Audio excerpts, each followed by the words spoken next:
a la medicina y cirugía equina. Quería preguntarles, ¿tienen ustedes algún tipo de manejo diferencial cuando tienen alguna alteración en el venograma? O sea, ¿hacen alguna adición en el tratamiento? ¿Hacen algún trabajo a nivel ortopédico respecto del herraje? Cuando tienen las alteraciones, o sea, las diferencias que vimos en el venograma, porque muchas veces cuando, cuando se presenta inicialmente o usted hace el venograma inicialmente, de pronto usted no encuentra mayor cosa. Pero si ese venograma se hace de control, pues como se debe hacer en un caso crónico, y ustedes empiezan a ver ya alteraciones a nivel del circulatorio, ¿tienen alguna propuesta adicional de tratamiento o lo siguen manejando así?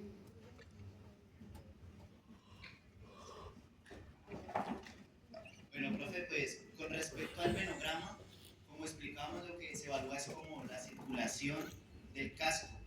Entonces, pues tú preguntas, o según lo que yo entiendo, es como qué podemos adicionar para mejorar esa irrigación del casco.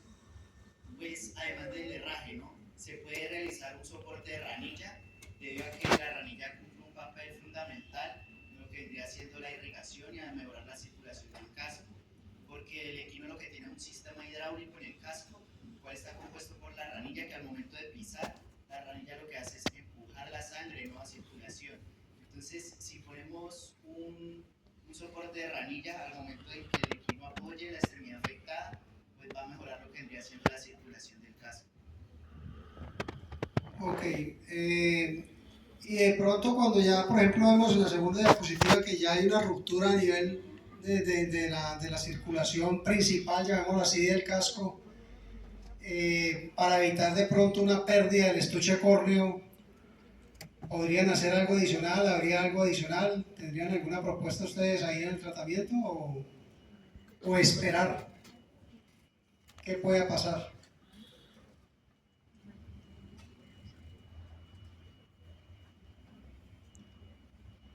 Buenos días. Bueno, lo ideal es que no se pierda la perfusión total del casco para que no llegue a ese punto de que se pierda totalmente la estructura de este. De todas formas, en tratamientos recientes se ha descrito que también se puede hacer el uso de acupuntura para disminuir el dolor y aumentar la perfusión tisular. Esto se realiza más que todo en los bulbos del talón, en la coronilla y en el tendón flexor digital profundo. Bueno, gracias. ¿Alguien más tiene preguntas? Vamos a darle paso al profe Oscar e inmediato al profe Perilla.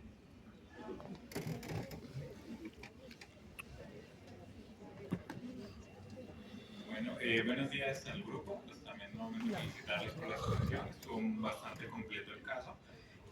Pues realmente quería preguntar dos cositas muy puntuales realmente, tranquilos. En cuanto a la dieta, de pronto, ¿qué recomendaciones darían ustedes? O sea, digamos, ¿qué ajuste dietario se podría manejar para estos pacientes? ¿Y qué secuelas tendrían estos pacientes si no se hace ese manejo? Es decir, si no tratamos efectivamente la laminitis.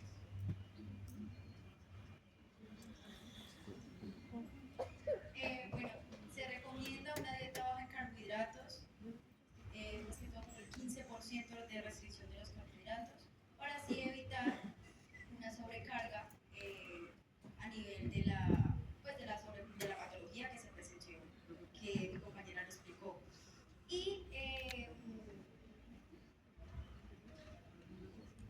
es más que todo eso. ¿Por qué? Porque en un exceso de carbohidratos sucede que el intestino delgado no va a poder digerir adecuadamente esos carbohidratos. Entonces se va a llegar al intestino grueso y en el intestino grueso bacterias amilolíticas van a comenzar a fermentar eso y se va a aumentar la producción de ácido láctico.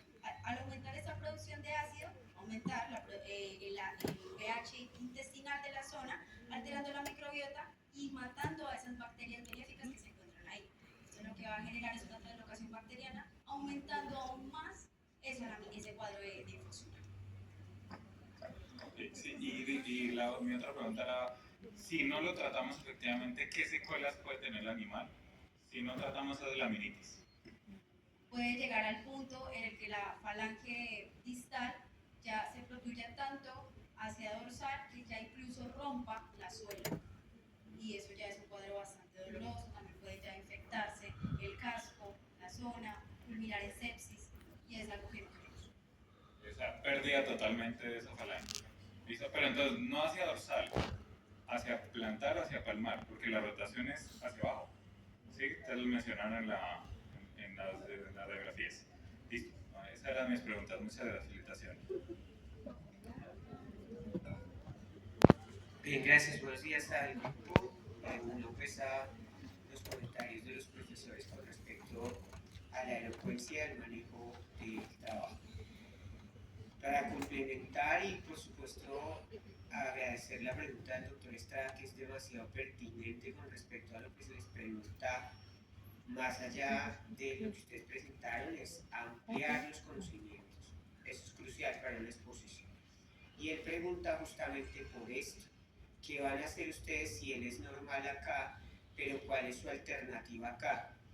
Y si bien, adhiero a la discusión que ustedes dan, que lo principal es organizar el eje podofalángico para restablecer la función vascular de los capilares del casco, las alternativas farmacológicas están descritas en los reolíticos y en los vasodilatadores. Sin embargo, el vasodilatador, muy interesante la discusión académica porque se refuta mucho el uso de fenotiazínicos como el maleato de acipromicina como vasodilatador, ixosuprine, que es uno de los más cuestionables, la pentoxifilina, que algunos papers sustentan el buen uso de ese medicamento. Así que todos los medicamentos que deformen de alguna manera la estructura del eritrocito van a contribuir con que la llegada a esta zona sea más eficiente. Pero sin lugar a duda, como ustedes plantean, si no se organiza la biomecánica del pie, pues va a ser muy complicado restablecer el flujo sanguíneo, va a ser demasiado complejo. Con respecto a la pregunta del profesor Oscar, que bien ustedes aclaran que puede haber una protrusión y una ruptura de la suela, hay que acompañar lo que, como ustedes escribieron en la primera radiografía, hay una rotación de la tercera falange, pero se describe en el equino el síndrome de hundimiento fatal, y quiere decir que la columna entra dentro del estuche córneo de la columna ósea, y ese es un procedimiento, o ese mejor, es un hallazgo clínico que puede sugerir el tratamiento de la eutanasia para el caballo. Entonces también es a considerar. ¿Puede poner la radiografía del caballo de su paciente, por favor? La radiografía...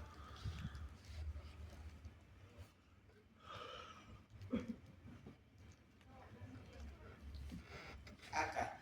Este es más para aclararle a unos estudiantes de la cursada que tuvieron un diagnóstico presuntivo de osteitis pedal, y me excuso públicamente porque no les respondí de forma inmediata a su correo, pero obsérvese que el vértice de la tercera falange de este miembro versus este tiene una clara diferencia, y esta yegua está empezando a generar, a partir de su problema de infosura, una osteitis pedal. Entonces observen que los dos vértices son diferentes y que este toma una posición de zapato chino, está escrito en la lectura, o de zapato de juglar, como quieran definirlo. Observe que este zapato va hacia arriba, va tomando como una curvatura, quiere irse así, y eso hace parte de la presión que está ejerciendo la tercera falange con el poco espesor de suela que tiene, que es un dato muy crucial. Esta radiografía, a diferencia de las que presentaron ustedes, esta tiene el calzado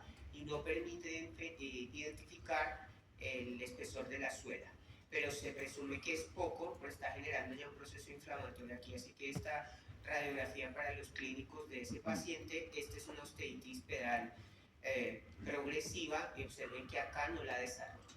Muchas gracias. Bueno, ¿algún estudiante tiene una pregunta? La última pregunta de la ronda.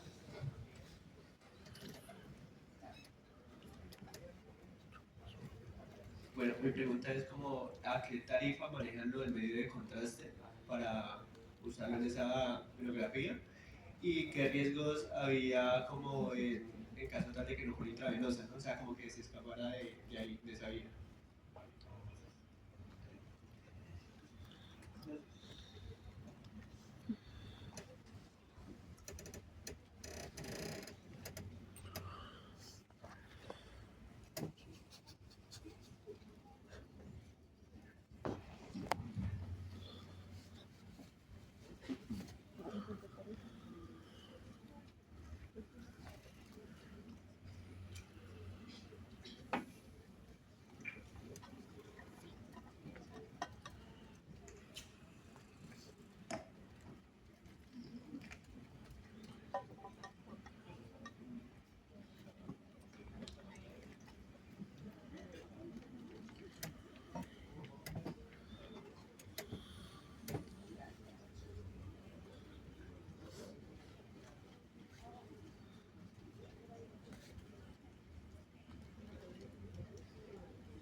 Bueno, pues en cuanto al medio de contraste, si se aplica mal, lo que pasa es que se va a extravasar y no va a poderse visualizar bien lo que es el venograma. ¿Y a qué porcentaje? No lo tenemos